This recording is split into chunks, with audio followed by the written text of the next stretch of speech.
Hello बच्चों, आज मैं आप लोगों को करवाऊंगा बेसिक अकाउंटिंग टर्म्स और इसकी कई सारी वीडियो बन चुकी है, तो आप लोग प्लेलिस्ट में जाना और वहां पर जाने के बाद बाकी की वीडियोस भी देख लेना। ठीक है, तो बच्चों आज का जो हमारा टॉपिक है वो है ट्रेड पेबल। इससे पहले मैंने ट्रेड रिसीवेबल समझा दिया था, आज हम समझेंगे ट्रेड पेबल।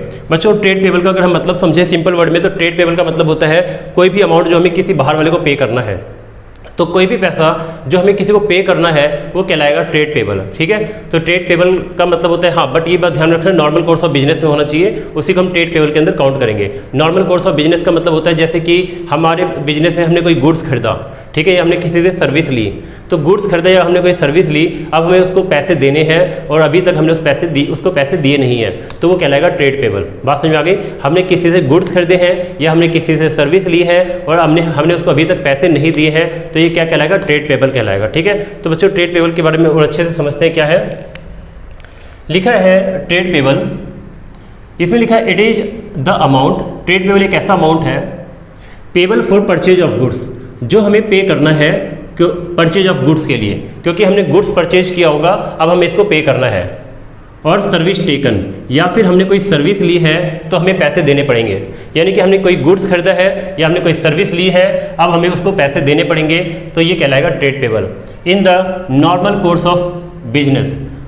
ठीक है, नॉर्मल कोर्स ऑफ बिजनेस का मतलब मैंने बता दिया था बच्चों, जिस चीज़ का हमारा बिजनेस होता है अगर हम वही काम करें तो वो नॉर्मल कोर्स ऑफ बिजनेस होता है। ये मैं पहले भी कई बार बता चुका हूँ। और जिस चीज़ का बिजनेस नहीं होता अगर हम वो काम करें तो वो नॉर्मल कोर्स ऑफ बिजनेस में नहीं आता। जैसे बच्चों मेरा कपड़ों का बिजनेस है, तो कपड़ा खरीदना और कपड़ा बेचना मेरा नॉर्मल कोर्स ऑफ बिजनेस है। ठीक है, बात समझ में आ गई? लेकिन मशीन बेचना और मशीन खरीदना ये मेरा नॉर्मल कोर्स ऑफ बिजनेस में नहीं आता। बात समझ में आ गई? नॉर्मल कोर्स ऑफ बिजनेस का मतलब फिर से समझो, अगर मेरा कपड़ों का बिजनेस है तो अगर मैं कपड़े खरीदूंगा या मैं कपड़े बेचूंगा, तो कपड़ा खरीदना और कपड़ा बेचना ये नॉर्मल कोर्स ऑफ बिजनेस में आता है, इसको ऑर्डिनरी कोर्स ऑफ बिजनेस भी बोलते हैं। लेकिन अगर मैं कोई मशीन खरीदूं, मशीन बेचूं, बिल्डिंग खरीदूं और बिल्डिंग बेचूं, ये नॉर्मल कोर्स ऑफ बिजनेस में नहीं आएगा, क्योंकि बिल्डिंग बेचना या मशीन खरीदना बेचना ये हमारा नॉर्मल बिजनेस नहीं है। हमारा नॉर्मल बिजनेस क्या है? कपड़ा खरीदना, कपड़ा बेचना, तो ये नॉर्मल कोर्स ऑफ बिजनेस में आता है। तो अगर हमने अपने नॉर्मल कोर्स ऑफ बिजनेस में कोई गुड्स खरीदा है या फिर हमने कोई सर्विस ली है, अब हमें उसके बदले में पैसे पे करने हैं जो अभी तक हमने नहीं किए, तो वो कहलाएगा ट्रेड पेबल। तो लिखा है कि it is the amount payable for purchase of goods, कोई भी अमाउंट जो हमें पे करना है क्योंकि हमने गुड्स परचेज किया है, और service taken in the normal course of business, यानी नॉर्मल कोर्स ऑफ बिजनेस में हमने कोई गुड्स खरीदा है या हमने कोई सर्विस ली है, तो वो ट्रेड पेबल कहलाएगा। आगे लिखा trade payable is the sum of creditors and bills payable. तो जो ट्रेड पेबल है ये दो चीज़ों से मिलकर बनता है, एक तो हो गया क्रेडिटर्स और दूसरा हो गया बिल्स पेबल। ठीक है बच्चों, अब मैं क्रेडिटर्स और बिल्स पेबल को थोड़ा सा अच्छे से समझा देता हूँ। ठीक है, ऐसे समझो, जैसे बच्चों ये कोई मान लेते हैं कोई इंसान है, नाम दे देते हैं रामू इसका, और ये कोई और, ये है शामू, ये दो लोग हो गए। तो बच्चों अब यहाँ पर क्या होगा, रामू ने क्या किया, शामू से कोई गुड्स परचेज करता है, परचेज गुड्स, ठीक है, ₹10,000। तो रामू ने शामू से 10,000 का गुड्स परचेज किया, और ये जो गुड्स परचेज किया है ये किया गया है ऑन क्रेडिट। ठीक है बच्चों, समझ में आ गया? तो रामू ने शामू से 10,000 का गुड्स परचेज किया ऑन क्रेडिट, मतलब उधार। अब नॉर्मल सी बात है, रामू को पैसे देने पड़ेंगे शामू को, ठीक है, क्योंकि रामू ने परचेज किया है। तो रामू ने गुड्स अगर शामू से 10,000 का खरीदा है तो शामू बन गया क्रेडिटर। ठीक है, शामू कौन बन गया? क्रेडिटर्स। अब शामू जो है रामू का क्रेडिटर है, क्रेडिटर उसे बोलते हैं जो पैसा लेगा हमसे। ठीक है, अगर रामू ने 10,000 का माल शामू से खरीदा है तो शामू बन चुका है क्रेडिटर्स। ठीक है, यानी कि पैसा लेने वाला। ठीक है बच्चों, इतना समझ में आ गया, क्योंकि अब वो पैसे लेगा। अब ऐसे केसेस में क्या होता है कि यहाँ पे एक बिल ऑफ एक्सचेंज बनाया जाता है। ठीक है, तो शामू एक बिल ऑफ एक्सचेंज बनाएगा इस तरीके से, और यहाँ पे शामू की कंपनी का नाम लिख लेते हैं, मान लो कुछ भी, शामू लिमिटेड नाम से कोई कंपनी है मान लो, और यहाँ पर लिखेगा आफ्टर 3 मंथ पे टू मी, 3 महीने बाद मुझे पे कर देना। ठीक है, शामू एक ऐसा डॉक्यूमेंट बनाएगा और शामू ऐसा डॉक्यूमेंट बना के बोलेगा रामू को साइन करो। अब रामू क्या करेगा, इस पे रामू अपना साइन कर देगा और साइन करके रामू इसको एक्सेप्ट कर लेगा, और रामू एक्सेप्ट करने के बाद वो वापस किसको लौटा देगा, शामू को। ठीक है, तो फिर से सुन लो, ये डॉक्यूमेंट कौन बनाएगा, शामू बनाएगा, जिसको पैसे लेने हैं वो बनाएगा। इस पर लिख देगा कि 3 महीने बाद मुझे पैसे दे देना। उसके बाद ये इसको देगा और कहेगा इस पर साइन करके दो, एक्सेप्ट करके दो। तो रामू इस पर नाम अपने साइन कर देगा और एक्सेप्ट कर लेगा, एक्सेप्ट करके वापस इसको लौटा देगा। अब जो ये डॉक्यूमेंट है, ये है तो बिल्स ऑफ एक्सचेंज, ठीक है, इसको पूरा बिल ऑफ एक्सचेंज बोलते हैं। इसके लिए कहलाएगा बिल रिसीवेबल,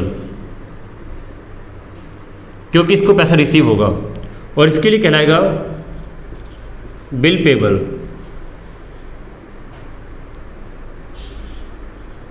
ठीक है, बिल्स पेबल और उसके लिए बिल्स रिसीवेबल। ठीक है, तो इसके लिए कहलाएगा बिल्स रिसीवेबल और इसके लिए कहलाएगा बिल्स पेबल। ठीक है बच्चों, समझ में आ गया, मतलब डॉक्यूमेंट एक ही है। ठीक है, एक ही डॉक्यूमेंट है और डॉक्यूमेंट एक ही है, तो जिसको पैसा रिसीव होगा उसके लिए रिसीवेबल होता है और जिसको पैसा पे करना होता है उसके लिए पेबल होता है। अब यहाँ पे देखो दोनों वर्ड क्लियर हो गए हैं कि क्रेडिटर कौन होता है, बिल्स पेबल क्या होता है। फिर से सुन लो, अगर रामू ने शामू से उधार माल खरीदा है तो शामू जो है रामू का क्रेडिटर बन गया, इसको हिंदी में बोलते हैं लेनदार, जो पैसा लेगा। और अगर रामू ने कोई बिल एक्सेप्ट कर लिया, ये एक बिल होता है, इसको एक्सेप्ट कर लिया, तो ऐसे केस में इसने इसको रामू ने बिल एक्सेप्ट कर लिया है, तो बिल एक्सेप्ट करने के बाद ये जो डॉक्यूमेंट है ये बन गया बिल्स पेबल। ठीक है, अब मान लो यहाँ पे 3 मंथ की डेट डली हुई है, तो यहाँ पर क्या होगा कि शामू 3 महीने बाद आएगा, रामू को बिल्स पेबल दिखाएगा और दिखा के इससे पैसे मांगेगा। फिर जिस दिन शामू इसको बिल पेबल दिखाएगा तो रामू उसी दिन उसको पे कर देगा।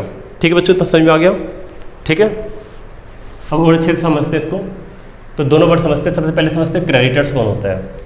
The term creditors represent those person, लिखा क्रेडिटर उस पर्सन को कहते हैं और फर्म या वो पर्सन हो सकता है फ्रॉम हुम गुड्स हैव बीन परचेज्ड, यानी कि क्रेडिटर वर्ड जो है ये उस पर्सन या उस फर्म को रिप्रेजेंट करता है जिससे हमने कोई गुड्स खरीदा है या फिर हमने उससे कोई सर्विस प्रोक्योर की है, मतलब कोई से सर्विस ली है।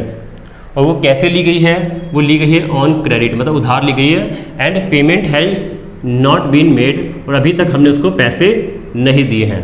ठीक है बच्चों, ये समझ में आ गया होगा। एग्जाम्पल है इसका, goods worth ₹20,000 are purchase from Govind on credit. हमने गोविंद से 20,000 रुपये का गुड्स परचेज किया, और कैसे किया, ऑन क्रेडिट, उधार। तो इस केस में गोविंद बन गया creditor. In this case Govind is a creditor, Govind एक क्रेडिटर है हमारा। ठीक है, क्रेडिटर ऑफ द एंटरप्राइज। आगे देखो क्या है, नेक्स्ट है बिल्स पेबल। अब बच्चों समझते हैं बिल्स पेबल क्या है। बिल्स पेबल समझ में आ गया, एक डॉक्यूमेंट है ये। तो ये bill of exchange become bills payable. बच्चों ये बिल ऑफ एक्सचेंज ही होता है। ठीक है, बिल ऑफ एक्सचेंज होता है, और जो रिसीव करता है उसके लिए बिल्स रिसीवेबल वर्ड बन जाता है, और जो पे करता है उसके लिए बिल्स पेबल बन जाता है। तो लिखा ये bill of exchange become bill payable. लिखा कि एक बिल ऑफ एक्सचेंज जो है वो बिल पेबल बन जाता है for the person who accept it, उस पर्सन के लिए बनता है हु एक्सेप्ट इट, जो इसको एक्सेप्ट करेगा। अब इस केस में देखो बिल कौन बनाएगा, रामू ने शामू से माल खरीदा, तो शामू एक बिल बनाएगा, और शामू से बिल बनाने के बाद रामू को बोलेगा एक्सेप्ट करो, रामू इसको एक्सेप्ट करेगा, अपने साइन करेगा और वापस लौटा देगा किसको, शामू को। तो रामू साइन वाइन करके वापस लौटा देगा उसको। तो इस केस में यहाँ पे कहा गया कि जो इसको एक्सेप्ट करता है, तो इस केस में बिल को कौन एक्सेप्ट करेगा, रामू तो बिल बनाएगा, बिल बनाने के बाद शामू उसको एक्सेप्ट करेगा और उस पर अपने साइन करेगा। तो यहाँ पे एक्सेप्ट जो करता है उसके लिए बिल्स पेबल होता है, यहाँ पे शामू के लिए बिल्स पेबल है ये। तो लिखा है एक bill of exchange become bills payable for the person who accept it, जो एक्सेप्ट करेगा उसके लिए बिल्स पेबल है ये। और जो एक्सेप्ट करता है उसको ड्रॉवी बोलते हैं, और यानी ये ड्रॉवी भी है, इसको हम ड्रॉवी भी बोल सकते हैं, ड्रॉवी, और इसको हम ड्रॉवर बोलते हैं जो बिल बनाता है। And return it to the drawer. तो ड्रॉवी क्या करता है, ड्रॉवर बिल बनाता है, ड्रॉवी को देता है, ड्रॉवी उसको एक्सेप्ट करता है और रिटर्न कर देता है उसको ड्रॉवर को। Bills payable is an accounting term, ये एक अकाउंटिंग टर्म है, अकाउंट्स का वर्ड है ये। फॉर बिल्स ऑफ एक्सचेंज, मतलब बिल ऑफ एक्सचेंज का ही है ये। ठीक है, ये बिल ऑफ एक्सचेंज है और अकाउंट्स में इसको बिल्स पेबल बोला गया है।